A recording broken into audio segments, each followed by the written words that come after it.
Habemos ainda nos arranhamos informação do encontro público aqui com o ministro Herlin Cruz. Caminha com elaborar tocante a lei de creche e lei de kinderopvang, maneira que está. A lei aqui tem hobby aí acaba de sua trajetória pela qual ela trata e com começar com a lei, ela passa e a implementação. Maneira que o ministro explica, falta hobby parte ainda de parte de implementação. Nós como país ainda assim está positivo naturalmente, pero falta hobby mais. Tem hobby muita também den idade aqui prometo 4 anos, nós temos lei de ensinança obrigatória que está começando na 4 anos, prometo essa aqui naturalmente não vai creche ou não daquela casa.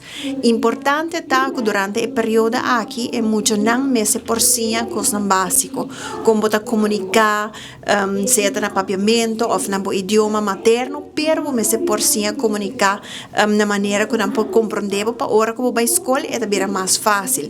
Que não somente aspecto de lei de creche de seguridade, pero também parte de pedagogia, caminha aqui que nos quer para nos muito chiquito não prometo idade de 4 anos por cima.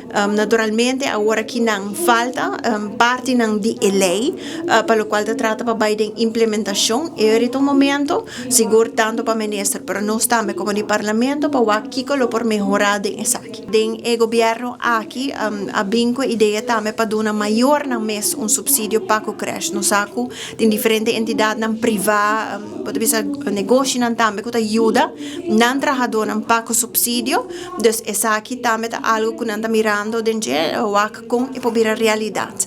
Para o qual se trata é uma coisa ilegal está operando, para o qual se trata se tem 5 mucha ou mais e acaba é também tipo de negócio, não? Centro de cuidado de mucha, caminho que mester por tintur é parte de qualidade, seguridade, tur é aqui não curape muito não ambiente de aire, você caminha com não por tá hope bom guia e também para não tá safe. Então é parte não que não nós aí o ano passado que tava tem caso não sumamente lamentável na lugar não com tava eigenlijk maneira para bisa não tá operar centro de cuidado com 5 mucha of mais, pero não tava registrar nenhum caminho e não tava tem guia não também. Então é parte de implementação, é parte de inspeção. Tá queda sumamente importante para